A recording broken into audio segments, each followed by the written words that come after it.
Green. This microphone and this microphone is still open, so you are still sort of live, so they can still hear what you're saying. Maybe. Tell me when I'm ready. Yes, go ahead. Okay. All right. Welcome everybody. Thank you for coming to our bi-weekly seminar. It's a pleasure to have with us today Dr. Yuriy Mileyko from Duke University. Dr. Mileyko got his PhD in mathematical sciences from NGIT and Rutgers University in 2005. He postdoc in computer science at Duke University. And then also, we were talking about it actually over lunch. He went to Georgia Tech to learn about something closer to real life, which is biology, that he actually now is using in his research. He's currently a visiting assistant professor in mathematics at Duke University. It's a pleasure to have him here. Thank you for coming. Oh, thank you. The floor is yours. Thank you. Thanks a lot. I want to thank Hamid for inviting me. It's always a pleasure, and I'm actually excited to be here and to talk about, well, one part of my research, which actually I really enjoy. And so this is a joint work with Dominique, Herbert, and John. And some of it we've done a few years ago. Some of it is still an ongoing research. And so instead of getting into a lot of details of what actually I was doing, I thought I'd give a more general overview and also focus a little bit on the part that we have done, focusing on this problem, which is well, trying to understand topologically some data, whatever the data might be. And the setup for this problem is, well, is the following. We assume that we have some kind of a collection of points and some high-dimensional Euclidean space. Now, of course, real data might not come in that way. It doesn't have to be a high-dimensional Euclidean space. But as we actually discussed earlier this morning, well, there's ways sometimes to map it into high-dimensional Euclidean space. Now, and well, what you want to have sometimes, so let's say we might have something like a collection of points like this. And of course, it's just a collection of points. But from, well, I'm a topologist and a geometer. And I want to say, well, if I look at this collection of points in R3, I can say that it's a sphere, right? But again, since I'm a topologist, I want to say that, well, if I look at the collection of points like this, which is a bunny, a Stanford bunny, it's also a sphere. So I want to focus, I want to simplify my problem and just talk about topological things, topological invariants, which are invariants that don't change when you continuously deform things. But also, maybe I want to do a little bit more, and just if I look at this kind of point cloud, I want to also be able to say, well, it seems to be like I have something like a sphere, but there also seems to be like two rings or like two circles, which are they kind of stand out also from that data. So in some sense, I want to describe my data using topology, right? Now, of course, I don't have time to give you an introduction to all the topology, but in topology, there are many ways to classify spaces, and the one way which is computationally efficient is to use so-called homology groups. Now, the theory itself is not very easy, but the intuition is very easy, in fact. So what you want to look at in your space, if you're actually given a space, like a precise description of your space, what you want to look at is some kind of holes. That's what you want to look at. Like you want to look at the higher, let's say, high-dimensional connectivity of your space. So, for example, if you, No, it doesn't have it's not a pointer. Okay. Well, we You can. can actually use I can use the mouse. It's fine. But what I'm saying, so if you look at this guy here, right? So this is a ball, right? I assume that it's a solid ball. So what happens is just, if you think about it, I can kind of continuously squish it into a point in some sense. So it's just one connected component. It's just kind of a solid chunk of data. That's what it is. It's just a solid chunk. That's what it is. And there's a very rigorous way to describe that, which you compute so-called homology groups. And if something of it is, so-called z or integers, you can say, oh, this is just a solid chunk. But then if you look at a circle, for example, you can say, oh, there's in some sense, think about it, I can take my circle now, I can stretch it, the way I like the thickness of it, and I can actually make a cylinder out of it. So there's going to be like a tunnel, a hole. There's like a one-dimensional hole there. So in a sense, there's a way to describe those. So the first one was like a zero-dimensional. In some sense, think about taking out this ball out of a space, there's going to be like a zero-dimensional hole in some sense, you can think of it. And this guy is going to be a one-dimensional hole. And you can describe it, again, rigorously using algebra and, some, very complicated mathematical tools. But the idea is simple. You just look at the holes. And you can also look at this, for example, as a simple surface of a torus, actually. I mean, not a solid torus, but it's just a torus. You will see that there's like this tunnel here, which goes like just a hole in the donut, right? Then inside there's also kind of a tunnel there. Those are two one-dimensional holes. But also, if you think of it, there's also this void inside. It's kind of enclosed like in a sphere. So that tells you that there's like kind of this first-dimensional homology will tell you that there's actually two one-dimensional holes and one two-dimensional hole, right? So that will capture. But I want to mention that in this case, for example, if you have two tori, just tori, which are linked, homology will not capture that. So there's a limit. We cannot capture everything about the data, but we just capture some topological invariance, right? And of course, you can generalize this. So in general, this thing generalizes to any dimension, and it works kind of nice. Yeah, of course, it can happen in theory that you will have two spaces which have different spaces topologically, which have the same homology groups. But it doesn't happen that often, So, and for practical purposes, actually, well, that's what we can compute. We can compute homology, so that's what we use. Now, and so just think about looking at these kind of high-dimensional holes and counting them. That's the idea. That's how we can describe the space. That's how we want to describe the space. But if you think about it, we don't really have the space, right? So we have a bunch of points. So if you ask a topologist, so what's the homology group of this point cloud, they'll tell you, well, count the points. That's your number of connected components. That's it. But that's not what we want to do, right? We want to somehow to understand what actually the structure of the space is, but just by looking at the point cloud. And how can we do that, right? So let me start with this simple example. We have a kettlebell, a flat kettlebell in this case. I'm not sure which of you know what this is. This is for those of you who lift, this is kind of like a dumbbell, but Russians like it a lot. It's like lifting. So very nice tool. But this is our space. Now we can sample this space, right? So I can assume that I get just those blue points out of the space. And that's what I'm left with. Now I want to somehow go back and say like, oh, what's the topology of my original space by just having this point cloud? And the topology, if you look back, right, it's actually there's one dimensional hole in it. And that's it. There's one connected component. So this thing is connected. And there's one dimensional hole. That's what I want to recover from just this data. So, and if you think about it, how would one do that? We'll say, well, these are points, but in a sense, if I actually zoom out and look from far away, I will see there's like one big hole. So maybe I want to kind of zoom out a little bit, and by zooming out, I can say, well, I'm going to actually kind of draw some disks around this point, so balls in general, right? But the thing is, so which radius would you pick, right? If you pick this radius here, right, this is definitely too small. This is kind of okay, but you still get some holes in there, which is not okay. Then it might happen that you will get something which actually does have a hole, but it's kind of very small. So, you don't really know. In this case, you don't have any hole, so if you pick your radius too big. So in a sense, picking this radius, and it's really not clear what it is. And that's where the concept of topological persistence, or rather persistent homology groups, comes in. So the idea there is not to pick a radius. The idea there is just to look at all possible radii and look at how your space actually evolves. Yes, you have a question, or? Oh, you just held, okay, I'm sorry. Oh yeah, and if you have questions, just interrupt me at any time. All right, so, okay, well, I mean, I'm not sure how many of you are familiar with the concept of topological persistence, but the idea is very simple. Again, you look at the evolution of space. You look at how you build your space, and that gives you something called a filtration, which is a sequence of nested topological spaces. And again, in our case, usually when you have a point cloud, that's what you want to do. You want to somehow grow balls around the points, and you want to see how your space kind of changes when you do that. So that's our filtration, and again, that's what we have. This is just an example of that filtration, right? I just took like snapshots. And here, suppose this is my filtration, these are my spaces. Now, let me look at what's going on in terms of holes, in terms of homology, as I was saying, when I look at this evolution. So let's see. So at x0 here, we just have a bunch of connected components. That's all we have. There's nothing there. Now, if we go one step further, everything becomes connected. There's only one connected component now, right?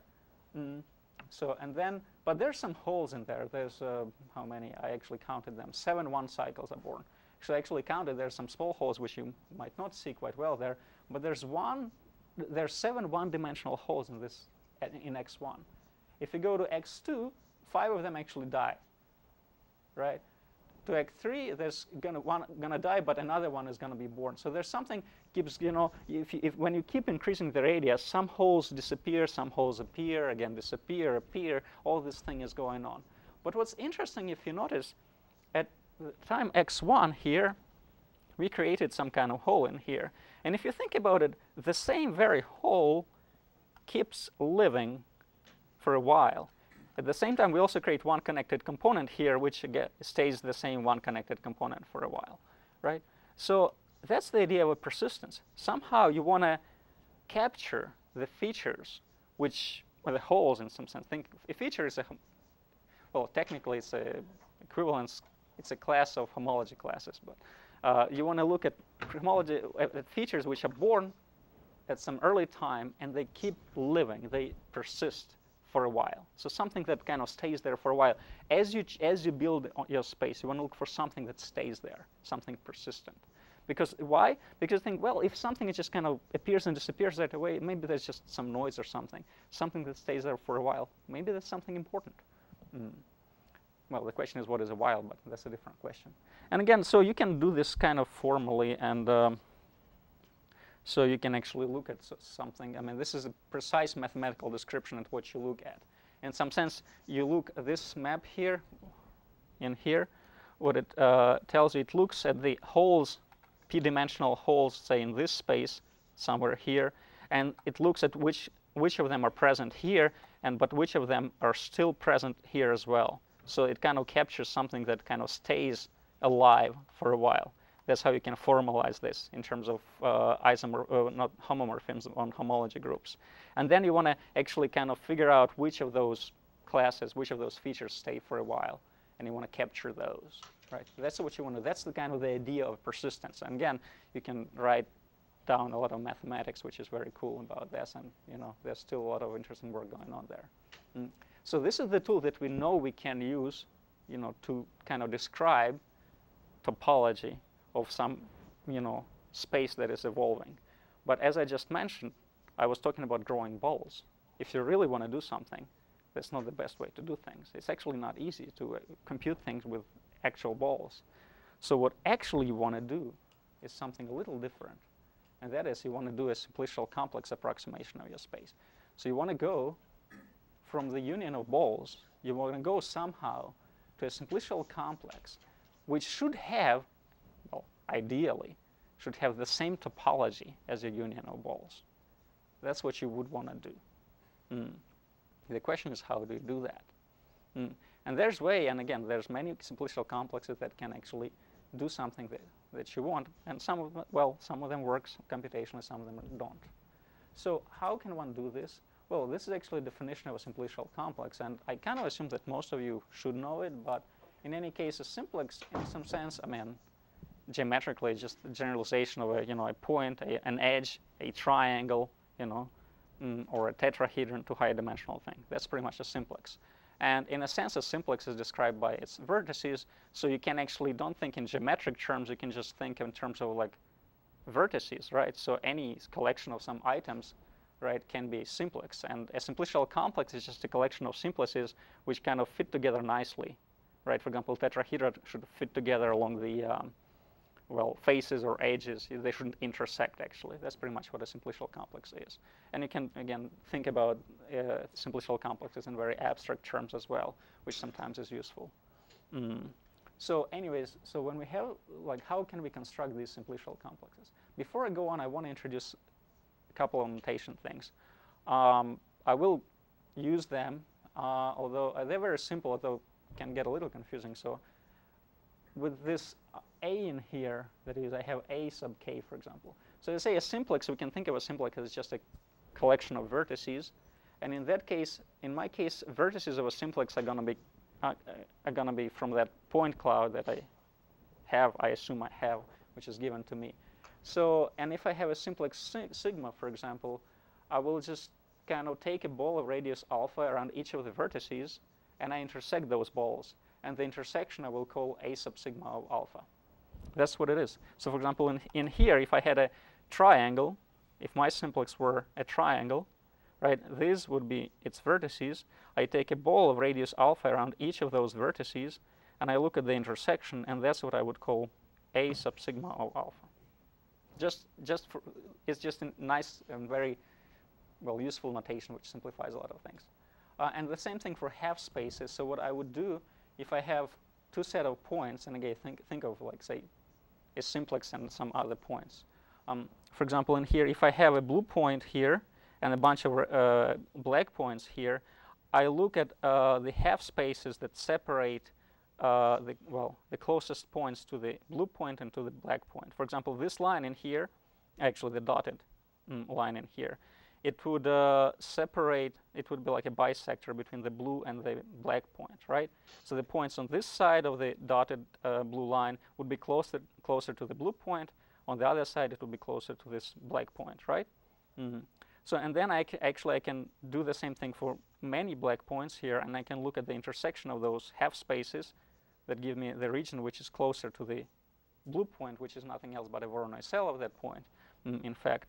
And what I can say, for example, I can actually, this beta thing, what it allows me to do, like originally if beta is 0, I would have exactly this dotted thing, which is exactly a Voronoi cell, and the beta kind of grows this Voronoi cell a little bit, kind of shifts it. And actually you can do the same thing, not just for one blue point, but you can do it for both. And in here there's also a red example, and again it's a red point and whatever is closer to the red. And then you can actually do both. So actually this will be a degree 2 Voronoi cell, and again this is the region. If you look at the dotted green line, if you can see it, it's kind of an order 2 Voronoi cell, which means points which are closer to these two than to these three. And beta, this thing allows you to grow it. So this is the region kind of K, and here, sorry, sigma in here denotes your 2 points in your sigma in your simplex, right? These are the vertices of your simplex. V can be something else. Usually it's everything else in our point cloud or something. We'll talk later about it. In this case, these are V is going to be a collection of black points. Sigma is these two guys, right? So, and this will be the region which is kind of intersection of half spaces.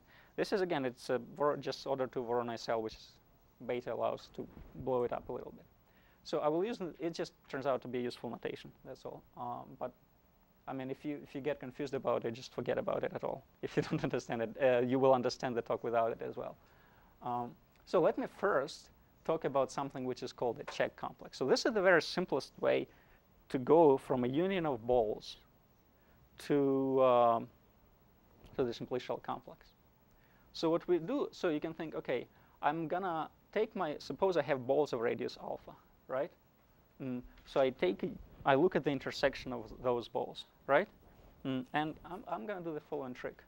So if 2 balls in here intersect, I say I put an edge between these two guys, between these 2 points.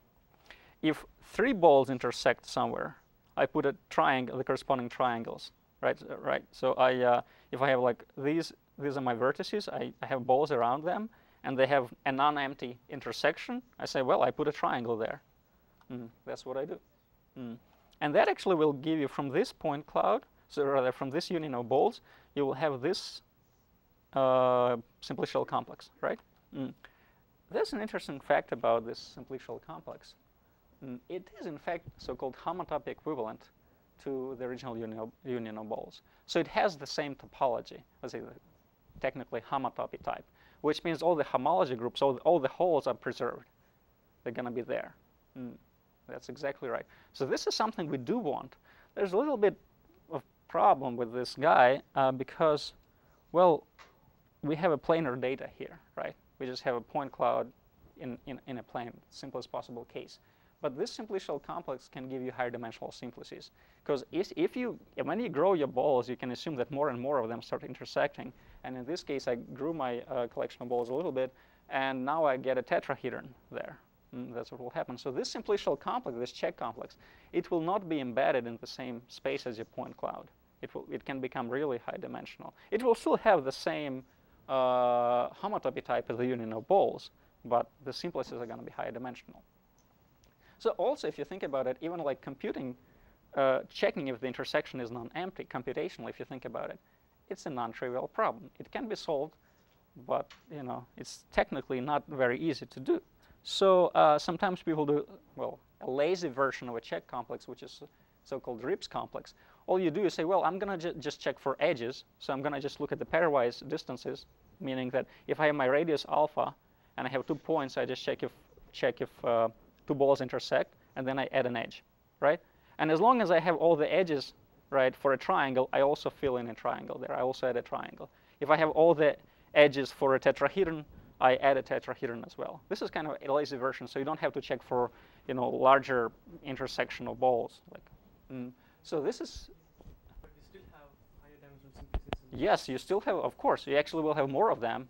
But the thing is, this is just easier to compute. You still have high dimensionals. This is easier to compute, and for us, if you think about it, there's this inequality, which there's like this inclusion thing. So this Rips complex, if you look at the radius alpha, if you take balls of radius alpha and compute a check complex, it will be a subset of a Rips complex. Well, of course, because for Rips complex, you will add more simplices. Think about it. You don't check for triple intersections. But then if you increase your radius by square root of 2, by a factor of square root of 2, you kind of, you know, this Rips complex will be included in the check complex. So if you think of the overall evolution, in some sense you hope that Rips complex will capture, in the evolution sense, also kind of holes that check complex captures. Because for Rips complex, there's no proof. It's not, in fact, it will not be homotopy equivalent to the union of balls. Only check complex will. But in terms of evolution, we think maybe persistent will kind of help us there. But in any case, they do give us, as I mentioned, both of those guys give us high-dimensional simplices. So to not get high-dimensional simplices, you want to go to actually so-called alpha complex. Now, maybe if you actually, I assume some of you heard about alpha shapes. So this is pretty much what it is. That's just an alpha, well, not an alpha shape, but that's where it comes from. So what you look at, you look not just the intersectional balls, but you also construct a Voronoi diagram of your point cloud, and then you look at the intersectional balls with the corresponding Voronoi cell. So for example, in here, these 2 points define this Voronoi edge in here, and to add an edge in your simplicial complex, you want to have the intersectional balls and this Voronoi edge be non-empty. That's what you want to have. Now what that does, well, that actually gives you a nice simplicial complex which has very nice properties. It turns out it is, in fact, a subset of a check complex. It is a subcomplex of that. But moreover, it is also homotopy equivalent to it. And that's actually the tool that you use to prove it. It's called nerve lemma. It's a topological thing. So that's what it can use. And it's very nice. The problem is that it's really, in higher dimensions, it's pretty much impossible to compute because you have to compute a Voronoi diagram. And computing Voronoi diagram in high dimensions is, well, it's pretty much impossible. So what do we do, right? To compute check and Rips complexes, I mean, it's just we get too many simplices in high dimensions. To compute alpha complex, well, we just cannot do it in high dimensions. So at some point, well, you have a question? Okay, if you're just concerned about low-dimensional features, homological features, can we just ignore high-dimensional simplices and say we don't compute them? Can you just ignore high dimension? Your data is, you can ignore them, but the thing is that your data lives in, say, 100-dimensional space. So, oh, for those guys, I mean, for check and Rips complexes, yes, you can ignore some of that. The problem is what will happen. Yeah, you can get actually for Rips complexes, you can get quite a few edges. I mean, if you're only concerned with, let's say, 1 cycles, it's doable. Especially for Rips things, it's definitely doable. Even in high dimensions. The problem is if once you actually go to something, if you want to compute, say, second homology group, like a dimension 2 homology group, like voids. Now that's where it becomes a little tricky, because if you don't add 3-dimensional simplices there, you can get too many fake, let's say, not fake, noisy bubbles inside. So you actually have to add 3-dimensional simplices, and it turns out that even the number, if you deal with real data, even the number of 3-dimensional simplices becomes too large, like for Rips complex. But really, it does depend on your data set, and sometimes it is doable. I'm not saying that it's completely not doable in there. But the thing is, like, if you think about how many of those you can have, think about a data set which has 1 million of points. That's your point cloud in, say, 100-dimensional space, and you want to look at the number of 3-dimensional simplices that you can get there, you know, by connectivity. I mean, it can get really large. So, but yeah, sometimes it is doable, definitely. But the thing is that if you think about it, we are computing topology, and very often we might not need the whole point cloud to compute it. For example, in here, I can just pick those red points, and if I connect them right, I get exactly the topology that I want. Right? Well, okay, so what I have to do, I have to pick the right points, and I have to connect them right. That's the thing. How would you do that? It's not, well, it's not as trivial as it seems. So that's actually the idea of so-called witness complexes, which they were introduced by Vin De Silva and Gunnar Carlson a few years ago. So what they did is the following. They say, okay, we have this point cloud, but we're going to pick a subset of that point cloud, which we're going to call landmarks. So that's going to be a landmark set. Now, landmarks, that's what's going to be a vertex set. So if your point cloud has 1 million of points, for example, I could have had 1 million of points even for this dumbbell there, sorry, kettlebell. But I mean, I don't need all of them. I can just pick maybe 10 or 20 and call them my landmarks. And that's going to be the vertices of my simplices. Only those points can be vertices of my simplices. But what I'm going to do next is I'm going to use the rest of the points to figure out which simplices to add. So I don't want to use the whole Rn to figure out and build a Voronoi diagram to figure out which simplices to add. I just want to use the rest of the points. And to do that, we have to introduce a notion of a witness. And first, there's some definitions now, which, well, actually are important. So let me try to explain them nicely. So first, what is a strong witness? So just think about, let's have a simplex here, sigma. It's right here. So a sigma will have some vertices, which are going to be k here, right? And let's consider any point in our ambient space, right? So now, this point, we're going to call it a strong witness for this simplex if it is closer to the vertices of this simplex than any other landmark that we have. And moreover, it is equidistant. Now, just by including everything in here, L contains sigma. So this is just a nice way of saying that. So we have to have a point which is closest to the vertices of your simplex. It is closer to them than to any other landmark. And moreover, it is equidistant. Right? So think about now, let's say, and again, this is a nice description in terms of alpha shapes.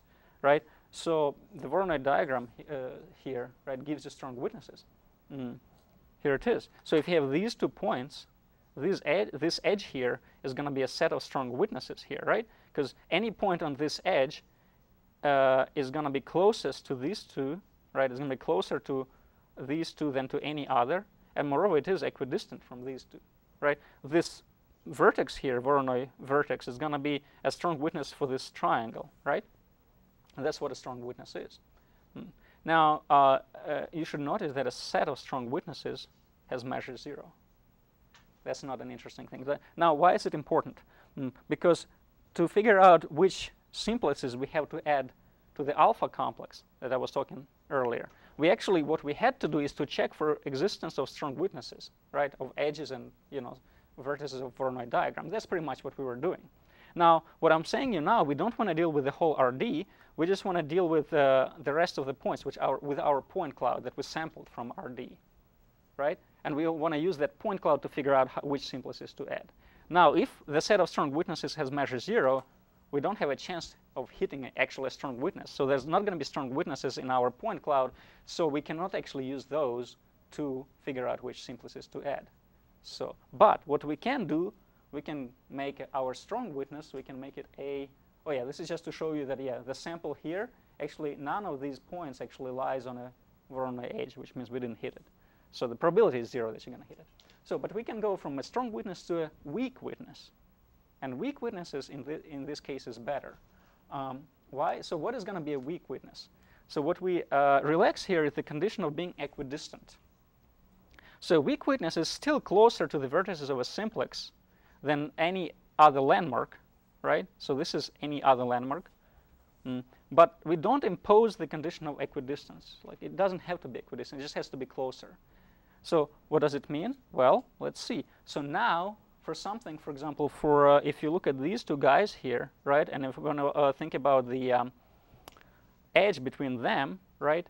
So if you think of a set of weak witnesses for this edge, this is going to be this cell, and this is degree 2 Voronoi cell for this thing. And as you can see, this is non-empty. This is positive measure, right? And in fact, you can hit it. So you will have, if you sample, you will have some point from your point cloud which can fall in there. So you might have a weak witness in your point cloud for this edge. Why is it important? Well, Wien actually proved an interesting theorem, which tells you that if you just look at your ambient space, and for example, if you just check for existence of weak witnesses for all the faces of your simplex, it means that somewhere there will be a strong witness for this simplex as well. Means we might not have sampled it. We don't know that but we just sampled weak witnesses. But just by knowing that there are weak witnesses, we know that somewhere in our end there should be a strong witness. So all we now have to do is to check for weak witnesses, and that can help us. If we build our complex by checking for weak witnesses, that might be okay. That might give us pretty much a nice approximation, at least topologically, for what's going on. That was the intuition. All right, so now then we can just say, well, we can introduce a so-called alpha, well, a witness version of an alpha complex. So what you do now, you add a simplex, right? You look at the intersectional balls, right? And you say, well, I want to have a weak witness in that intersectional balls, right? And if I have a weak witness, which means it still has to satisfy that condition, so you actually look not just intersectional balls, to have a weak witness there, it means that there should be this degree 2 Voronoi region, which should be non-empty. So if you want to, that's for alpha complex. For a check complex, you don't need to check to do this weak witness. You just do any kind of witness. You just look for a point inside the intersection. You can do that as well. And let me see what happens. So if we want to look at the alpha, because we don't check again high dimensional stuff, want to avoid that. So witness version of an alpha complex. All right, let's look at it. So in fact, if I try to do that, here's what's going to happen. And this is, I mean, this is all exact computations, by the way. It's not that I drew it that way. So I'm looking at this edge here, right? So again, I'm going to grow my balls. I'm actually growing them. So at some point, the balls will start intersecting. So the intersection will be non-empty. The intersection itself will contain some of these guys, well, witnesses, right? But none of them is going to be actually a weak witness. Why? Because none of them is going to lie in this region. And that is the region which is defined, by that inequality, which means points within this region are closest to these guys, these two vertices, than to any other landmark. And there's no, you see, there's no blue guys in there. That's what can happen. While we have positive measure of this guy, but still, if we don't sample well enough, we have a problem. So what we can do in this case, and that's what we came up with, is, and it doesn't matter how you grow your balls. I mean, it's just not going to happen. So what we say, well, we might want to relax this thing. You see this 0 in here? That's what tells you it has to be exactly in this region, which is a Voronoi diagram, degree 2 Voronoi cell. Well, we might want to actually grow that cell, and now that's how alpha beta witness complex comes in. So let me go back now. Let's see. So in here we just had alpha, right? Which meaning alpha would correspond to a radius of your ball, and you grow your alpha from 0 to infinity. So you grow your balls, and for each radius you have a corresponding witness complex. But you can see that you can have these holes in there. So to repair those holes, we introduce a new parameter which allows you to, in some sense, blow up, like kind of increase these regions, the regions of, well, degree 2 or whatever Voronoi diagrams. That's the idea. And that's how it's done. So you look actually at, so the first condition here, yes? So how did we select our landmark nodes? Is it just I'm going to talk about that a little later, sure. That's one of the big problems, actually, but yeah. As you can see, there's no good solution to that. Yeah. So, but first, so what we do now, so again, we have these two parameters, alpha and beta. The alpha parameter just tells you, so let's see. So we're going to call, let's say it's this way. We're going to call a point a weak alpha beta witness if, first, it falls in the intersection of balls, which means it is within a distance alpha from the vertices of your simplex, right? And moreover, it does fall within that Voronoi cell, degree whatever, degree 2, 3, or 4, depends on the dimensionality of your simplex Voronoi cell. So it's closer to the vertices of the simplex than to any other landmarks. But we allow for this kind of, well, error. So it has to be kind of close, but it doesn't have to be the closest. We can relax it a little bit by this parameter beta. So there might be actually some points in some landmarks which will be closer, but this is kind of this tolerance parameter that tells us that not exactly the closest. It's okay. And just by these conditions can be kind of just saying that, hey, there should be a point which belongs to these two things. That's why I was introducing that notation. It's very useful actually when you write a paper. So when you do that, so let's see what happens. That's exactly what happens. That region, this guy here, it gets kind of increased a little bit, and therefore this blue point will be inside of it, and therefore at some point you will add that edge, and when you add that edge, you will later also add the two triangles there, and therefore actually will end up with this nice structure here. You actually will fix it. So this, by introducing this tolerance parameter, we kind of can deal with, let's say, more sparse data in some sense. We don't have to have a very, let's say, dense sample. So that's the idea. So we have witness complexes, and that turns out to be it turns out to work quite well.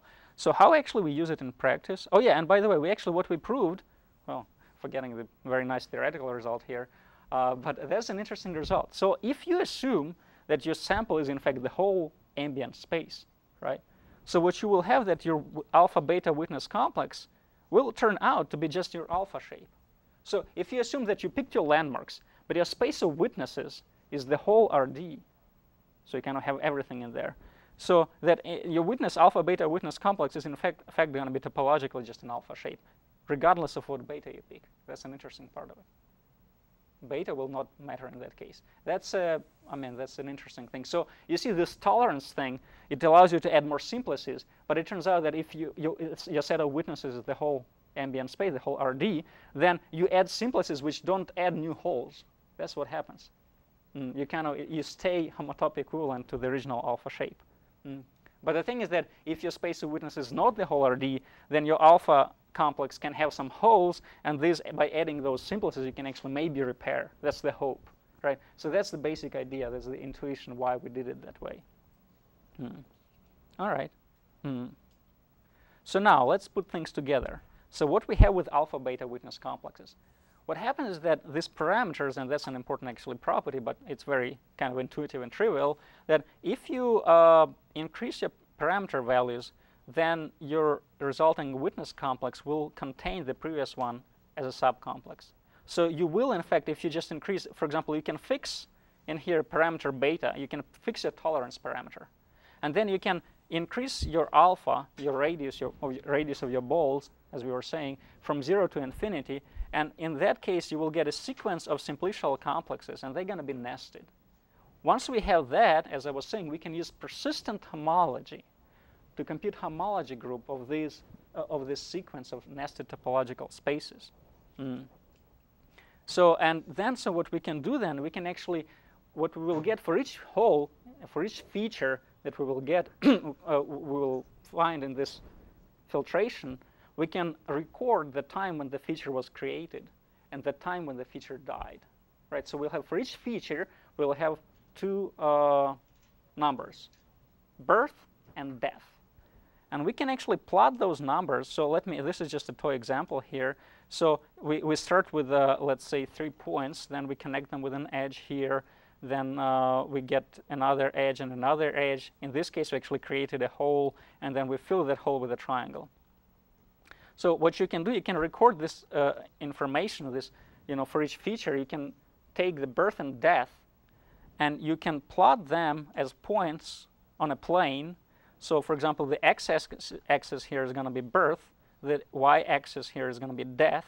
So if I look, for example, at this cycle, at this one-dimensional hole, I see that it was created at time, well, 3 in this case, right? And it died at time 4, and therefore I put a point in here which corresponds to this feature. So I recorded that this feature was created and then it died, and I have a point here.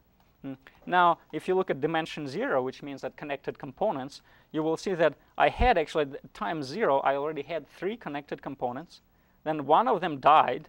As I put this edge, I connect 2 connected components, so I'm left only with 2 now. One of them died at time 1. I connected another one here, so another one died at time 2. But we always have at least 1 connected component, so one connected component lives till infinity. So I put a point here at infinity. And actually, in practice, what I usually do, I kind of squash my diagram a little bit so the diagonal becomes like this. And actually, all these points, you can think, they're all going to be above the diagonal because you cannot die before you get born. So, you know, all the points are above. And I put usually points at infinity like here at the top row, like this. So, for example, if we didn't have this guy here, we would also have an infinite persistent guy here as well. So I record when I do actual computation, right? I, in fact, what I do, I record the persistent information using these persistent diagrams. Now, I want to say that these guys are very actually good in a sense. Well, this representation is very easy to read, and also turns out that this thing is stable. So if you think about, let's say I had my point cloud, and I just think in terms of original growing balls.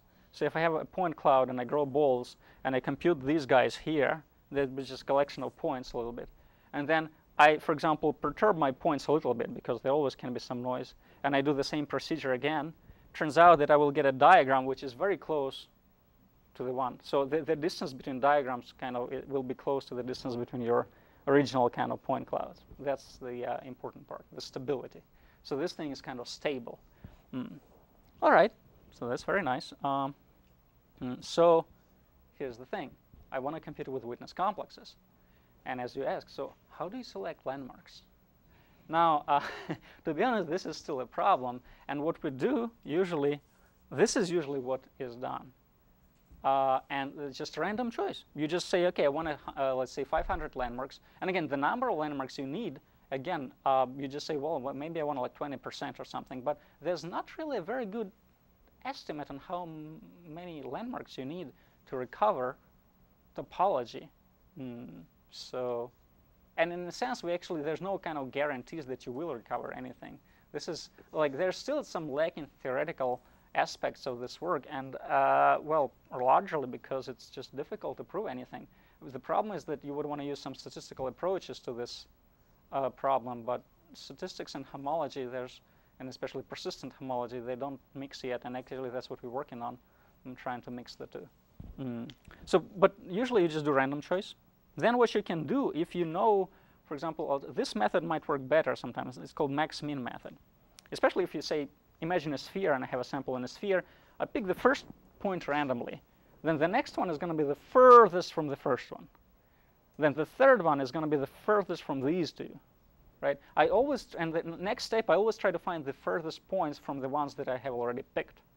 What this does, it kind of spreads your points evenly. Because what can happen if you do a random choice, you can have very uneven selection of landmarks.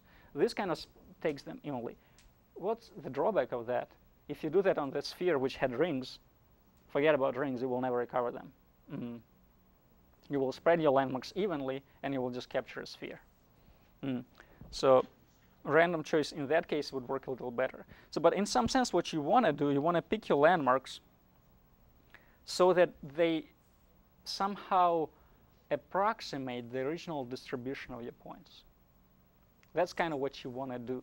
So you kind of want to have the same distribution, but you want to have fewer points, right? And that's actually the idea of so-called epsilon approximation, which some of you might have heard of. But what you do is somehow you can, well, do it with balls in here. You try to pick a collection of landmarks so that if you look at this, just at the landmarks, and if you look at any ball, right, and if you look at the intersection of that ball with your landmarks, and just look at the fraction. So what is the percentage of my landmarks within this ball? You look at that fraction. So that fraction should be very close to the fraction of, if you look that you get from all the clouds. So you look at the same ball, but you look at all the original point cloud, you look at all the points that you get inside the ball, and you say, okay, what's the fraction of those points? That's what it is. This is the fraction for all the whole cloud. This is the fraction for just the landmarks. And you want to kind of minimize this difference. So that's how you want to kind of, that's the idea of getting the same distribution. You want to preserve the distribution of your points. The problem with this thing is that it's ridiculously difficult to implement and not as fast. So it was funny because this method of how actually to compute these things. So Bernard Chazelle has this book on discrepancy theory, and there's an algorithm to do that. And I called him up at some point and asked, like, I wanted some advice on how to do that. He was very surprised that I wanted to implement that. Like, really? Like, why? So anyways, it is very difficult. I have implemented it, actually. It kind of works. Not very well, but it does work a little bit. So that's what we did. Now, again, there may be some other ways. And actually, I'm currently going to be talking with one statistician at Duke, Shayan Mukherjee. And we might want to think about some other methods to pick landmarks, how to do that. Okay, so now let me go to some of the examples. So actually, this is a very nice example that I like to show. Well, I don't know, it's just fairly simple, and it shows that this approach actually can work. So this is a collection of points. We actually simulated this, simulated data. So I got 20,000 points, total points. I call them all witnesses, right? They all lie on a torus, and I think actually there was some noise as well. I did actually both, so I'm not sure which one this is. But I also got 3 circles on that torus, which are sampled with a much higher density. So you see, so we have a nice thing. So we actually, the original point, the whole point cloud lies on a torus. So I want to capture that topology. But I would also want to know about these rings here, right? So we call this data set torus bytes. So, I mean, I picked only 500 landmarks. So in total, I have 20,000 points. But I say, hey, I can just pick 500, and I bet I can figure out what the topology is. I'm not going to reconstruct the geometric features of the shape, but just those holes. That's what I want to capture. So and I did those computations, and here's an interesting thing. That's what I get if my beta, my tolerance is 0, right? That's what I get. So that's kind of the alpha complex. You can see that, yeah, you do get one connected component, but I mean, you get so many cycles here. So many in practice, you get so many holes that never get filled in because of that example that I show you. There's no witness in there. And again, for dimension 2, there's nothing there. But if I increase my tolerance parameter to 0.4, see what I get? One connected components. Here's 2 guys here. Actually, they're almost the same point, but there's 2 of them here. These are the two 1 holes in the torus, right? That I was talking about. And there's one void. That's the void in the torus. It's exactly here. So we captured the topology of the torus itself. Now, were we able to capture those 3 circles? Well, let's see. So we know that those should kind of get born a little earlier than these. So, and for me, I mean, it's interesting, but if you look at this thing here, you see these 3 points here? They kind of stand out from the rest. And they turn out to be those 3 circles. So, and I mean, the thing in here, what I did, I just show you a couple of things, but what I usually do when I do these kind of computations, I do this computation for like all the beta values up to some large value. And then I actually look at the sequence of all these persistence diagrams for different beta, and I look at how things change as well, in some sense. So I don't just pick a beta and just fix, do it just with that one value. I do it for the whole range of beta and just see whatever is preserved there. Again, so kind of the problem is that we cannot do 2-parameter persistence. That's another topic, and but if we could, that would help. So anyway, so this is with torus bytes, and I think in here I actually picked landmarks using the epsilon approximation. Let me see. Yeah, epsilon approximation. You do get a little worse results when you do random choice. So these guys don't come out as nicely when you do random choice, because your distribution is not captured as well. So, and if you do man mix, you totally don't get anything here. You do, however, get the topology of the torus itself very nicely and very fast, much better. Now, we also applied this to a real data set, and this is something we have done, but we have not been able to actually make sense of it, to be honest. But there was this data set about patients in the ICU. Those are intensive care units. So those are units where people come very sick, they're about to die, and they actually can keep people alive for as long as they want. Even if there's nothing working, pretty much, they can keep you alive.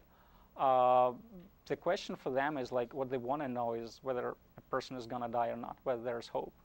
And that's, well, that's a very kind of difficult question to answer.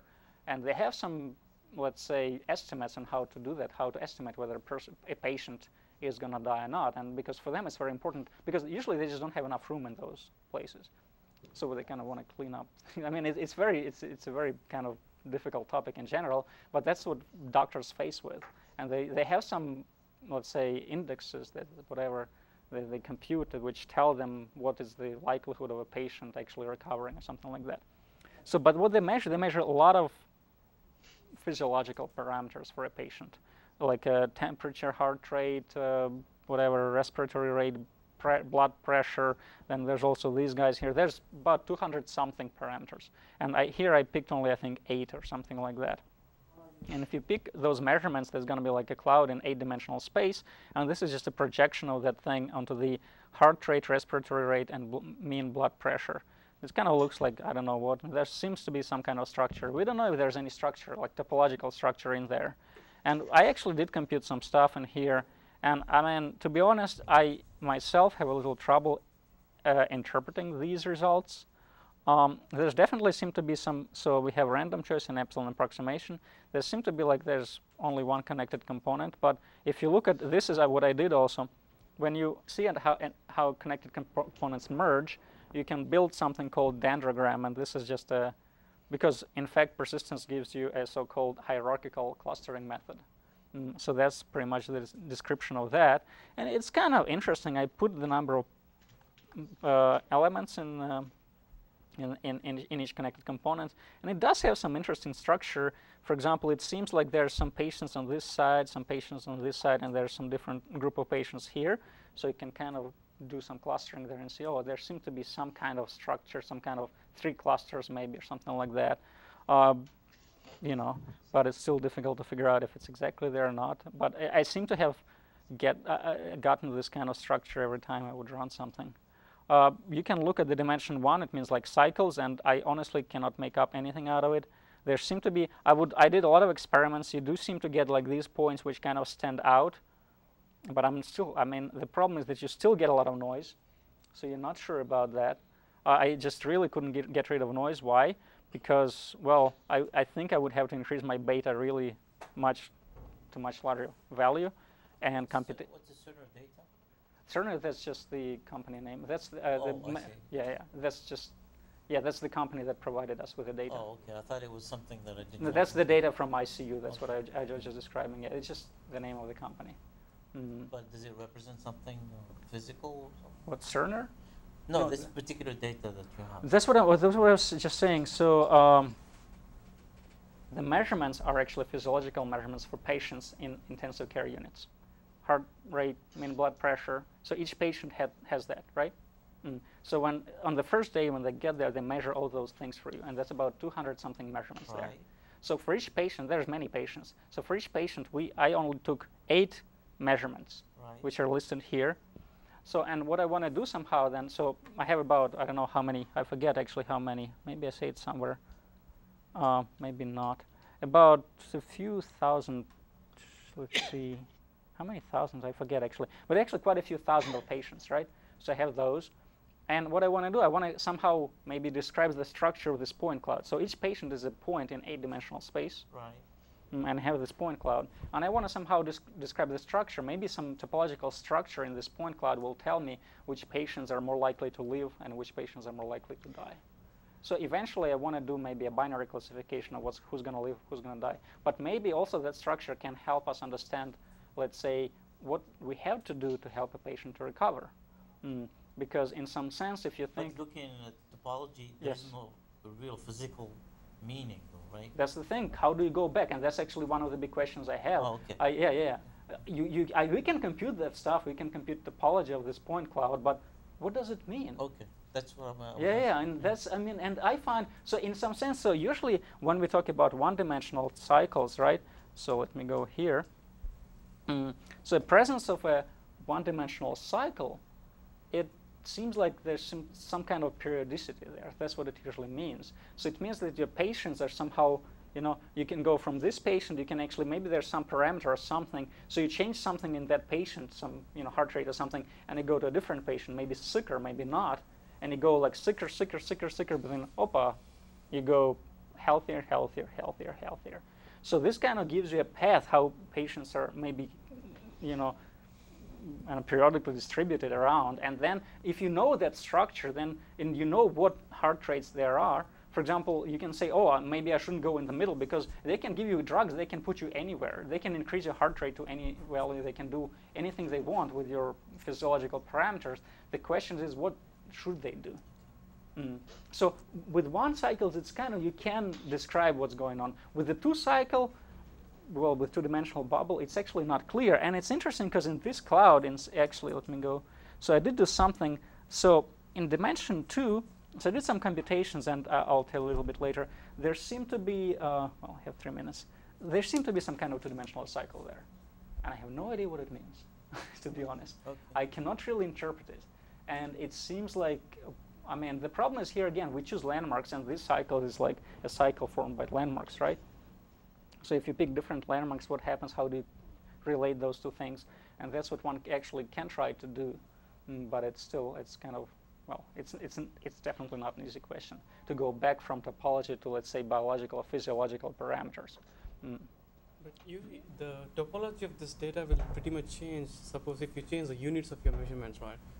Like if the topology will not change. If you're like scaling the persistence of some things may change, but yes, yes, I agree with you. If you do scaling, what you can change persistence. That's why we actually do a very, like, there's a uniform way to do. We do normalization of the data before we actually compute topology, right? Because yeah, if you change your scaling, something can change. So we actually first we do normalization, and then we actually compute topology. Oh, so you normalized all those different measurements, and then yes, we normalized all the different measurements. You're right, exactly. So now, yeah, so that's what we got now. These are the results. So again, so there's a few more things that we did, and so for example, as I was saying, this data actually usually comes not from the whole RD, but or just from some manifold. And it turns out that witness complexes will still, they can even recover, let's say, even geometry if you sample well enough of curves and surfaces. But it turns out that if you go to high dimensions, witness complexes, I mean, there's always, well, the problem is slivers, if you're familiar with the thing. So there's a result by Steve O'Du and collaborators which tells you that in high dimensions, it's, let's say, impossible to recover the geometry of the high dimension using witness complexes. So they will not give you the exact geometry anyways, and they will have problems with topology as well in high dimensions. If you just fix your parameter, one parameter, you compute witness complex, there will be problems. What we hope is that when you use persistence, that might work all right. So we also use something persistence to do some other work with biological data. But the thing is, as I mentioned, we are trying to combine persistence and statistics somehow to get some confidence in what we get, because this is like what is considered persistent or what is not. Like it's very kind of so far, I don't know, just based on intuition. Like when you look at a persistence diagram, which points you call noise and which you don't. So and you want to know a little bit more maybe about how to pick landmarks, and maybe you want to know about what's going to happen if you pick landmarks in some way. What's the confidence, whatever. Also, there's something very new, and this is called zigzag persistence. This is just a few papers appeared recently, and this is a different way of computing persistence, which is very, actually it looks very promising. In a sense, you can actually then, this tool might actually help us to work on this guy to go back to statistics. And I just want to mention the name so that you know. Well, it's not easy to get into it, but if you read a few papers, you know, you might find it very interesting. Uses a very old result in quiver representations. So anyways. So, but again, even with witness complexes, we still have, I mean, this is something, I'd say it's an interesting tool. We have one nice theoretical result about it, actually a couple, but there's still a lot of questions. We don't know, for example, the problem is if you increase the beta parameter, you get a lot of simplices, which, again, I mentioned that they actually, they're collapses. They don't introduce new features. They just kind of collapses. But you have a lot of them. So when you actually do computations, that kills you when you go to high dimensions. You want to somehow don't add collapses. You want to actually add something which will repair the holes. And how can we do that? We don't know that. Also, we don't actually know the expected size even of this simplicial complex. For example, if I give you some distribution of points and I tell you, okay, these are my alpha and beta or something, what's going to be the expected size of the complex? Nothing. We don't know about that. Again, how do we select landmarks? Is it worth to work on something more complicated? Or maybe just random choice will do? We don't know. Again, the problem is you have two parameters. You know, as I said, we can do persistence only with one parameter. Now we have two. So what I do persistence with one parameter for many, many values of this parameter. And then I look at all the different kinds of persistence diagrams trying to figure out what's going on. Not the best way, I guess. But how would one do it? I mean, maybe one can compute so-called Vineyard or something else. Who knows? So these are the questions, and you know, I think that's about it. Here's some references, and I even have more references if you're interested. And I'd like to thank my collaborators. And there's some funding from DARPA, so Defense Department is interested in this thing. So thank you for your attention. Thank you. That's it. Any questions?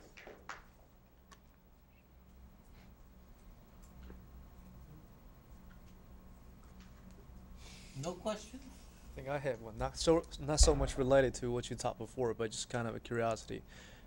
How do you think that the you know, I work on geometry, so how do you think the topology things can combine with the geometry to solve some problem? Well, so first, topology, I think, is more kind of basic. So you can have, in a sense, think about it this way. You can have something which is geometrically close to your original shape. Yes. For example, at Bonnie. But that Bonnie, if you reconstruct it, what might happen, you will get a lot of topological artifacts, which means, like, say, a lot of bubbles or something like that. Now, if actually that wasn't the Bonnie, it was some domain where you wanted to compute, let's say, you want to, like, you know, some flow of some, I don't know, like from, let's say, CDF, computational, not CFD, computational fluid dynamics, CFD. You wanted to compute something on the specific domain, and domain you had to reconstruct from some data. And if you get a lot of topological artifacts, that can really screw up your computations. You know, so the flow, because if you think about it, the evolution of some differential equation on a domain, which is different, if you have a little bit of a difference in topology, that can really throw off your computations. Now, so it seems to me that it's very important to first get the topology right. And once you know the topology, that can not only be important for computations of some other kind, but also it can help you maybe to figure out how to improve your geometric, geometric computation, how to recover the geometry of your shape more precisely, because you know its topology. Maybe you say, oh, if it's just a sphere or something like that, or there's a way I can actually use some patches, or I know what coordinates to use or something like that. It can really be very helpful. So I see this tool as actually the first step in understanding what's going on, and then I would want to build on top of that, because knowing what the topology is, for me, seems to be like a very important first step. But it's not the last step, of course. It's just the base, the thing that like other things are built on top of. Any other questions? So for this one computational aspect of it, so how do you compute how do you know that there is a new cycle being born? You just take the homology, the dimension of the homology group, and say make the difference and say it's well. The computation is itself an iterative computation. So what happens? Think about it this way: every time I add a simplex, and what I do usually, when we filter this thing, so first you actually build a, say, witness complex. Then for each simplex, you know when it was added. You know the parameter value, let's say alpha, at which that simplex was added. Then, so you sort them, so you actually add one simplex at a time. And every time you add a simplex, there's two possibilities. You either create a homology, you create a new feature, or you destroy a feature. For example, if you add an edge, you can either connect two components together, or you can create a cycle. Two possibilities. Same goes with a triangle. If you add a triangle, you can either kill a one-dimensional hole, or you actually add a patch and you create a void. Two ways. So there's only two possibilities. And then you can actually persistent. There's an algorithm which actually tells you how to pair things. Because when you create a hole, and then later you kill some other hole, and if I had somewhere to draw. Yeah, you can write on the board here. Yeah. So, for example, I could, what can happen is that you can add these edges here, and then you can add like something like this edge here, which would create a cycle, and then, but it would actually create something like you already had a cycle. So in this case, think about which cycle I'm talking about. It can be this one, or actually this one. They're all, in some sense, they're all cycles, right? They're all kind of holes. So, and when you add something like this thing, you actually have to think, which one did I kill? You actually have somehow pair things.